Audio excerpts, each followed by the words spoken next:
NAPTOSA is the National Professional Teachers Organization of South Africa. We are obviously a registered trade union operating within the educational environment. Currently, in the Western Cape, we have a majority of educators belonging to NAPTOSA as a trade union, where we obviously deal with matters of mutual interest on behalf of our members, as well as attending to matters of rights when it comes to disputes, etc. There's been an escalation, unfortunately, in terms of the violence within schools, which creates as what we refer to as a chaotic situation. There's been an increase in, for example, abuse, learner on learner, and particularly learner on educator, when this in the past, wasn't that prominent. And so this creates a certain measure of concern and challenges for both the trade union and I'm sure in this particular instance, the Western Cape Education Department. And certainly much can be done in terms of advocacy, to try and bring about some measure of relief to the already chaotic situation as what you refer to. So obviously, given what's happening on social media and all of these, some of our matriculants are very skeptical to enter the higher educational institution to enroll to become a qualified educator or to pursue a career in education. We have met with the HEIs, the higher educational institutions such as University of the Western Cape, Stellenbosch, and UCT and CPUT, and we've received a clear indication that there's been a decline in the number of enrollments or interest, for from matriculants to pursue a study in education. Now, for me to blanketly say that it's due to the violence, I mean, that's going to be incorrect. But in my considered view, it certainly, adds to why our matriculants or do not want to pursue a career in education because of what they see and the escalation, in violence against educators being perpetrated. It could be one of the factors considered there as well. We all firmly believe, that discipline starts at home. I think our forefathers, our great grandparents always used to say that.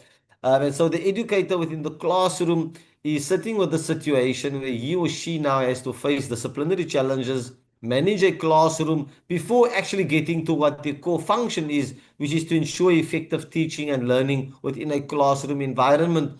And so the learning or the discipline lack thereof in a classroom environment, creates a situation of anxiety. It creates a situation of stress for our educators. And so therefore, it has, in my considered view, a very negative impact on effective teaching and learning within a classroom and more so on the well-being of our educators. When we speak numbers, obviously the Western Cape, I can say, has about 36,000 teachers. And of the 36,000, we are quite aware that a number of them have gone abroad. But I can't obviously give percentages in this regard. And also, for us to make a blanket determination to say that these teachers are leaving or going abroad due to violence would be very nebulous. And so, well, one could, again, as I said, it could be attributed to the fact that they leave the borders of South Africa to go and teach abroad. Our information is it's better working conditions, safer working conditions, and also financial implications that leads to our educators, going to study abroad. But again, certainly one of the considering factors or considering factors would probably be the working environment, the safety of our educators, which is a bit of a concern, particularly for a majority of our educators in what we refer to as our high risk areas. The further problem with our high risk areas is that they struggle to attract educators, to come to those particular schools that are regarded or deemed as high risk areas. We have spoken to the Western Cape Education Department. They've given us the assurance that 100% of schools have proper and secure fencing. In the past, however, we've had the Bambanani officials, which were funded by the Department of Social Development, which added a measure of security. But due to funding or the lack thereof, the Bambananis are no longer there. And so this creates a challenge. Then you have violence within the school, learner on learner.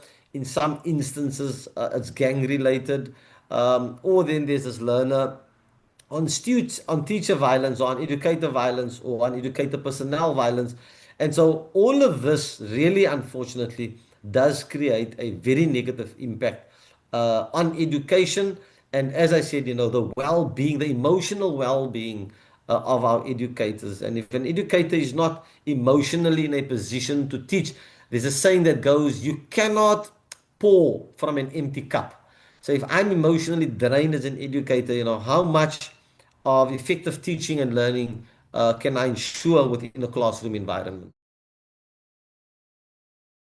We are asking for intergovernmental collaboration in terms of addressing the needs of safety within our schools within the Western Cape. We cannot squarely place the safety of our learners, the safety of our educator personnel at the feet of the employer. It is also our responsibility as a trade union. It is also the responsibility of the communities within which these schools are situated. It is then also a collaboration between governments, which is, for example, the Department of Safety and Community. Then there's this other, what is the role that South African police services can play? And we're saying there must be more visibility of policing, more visibility of city law enforcement. And so, really, at the end of the day, we are saying it should be a multifunctional approach, and that all stakeholders, but more can certainly be done. And we are more than happy to engage with the stakeholders to ensure, that there's an improved safety for our educators and for our learners.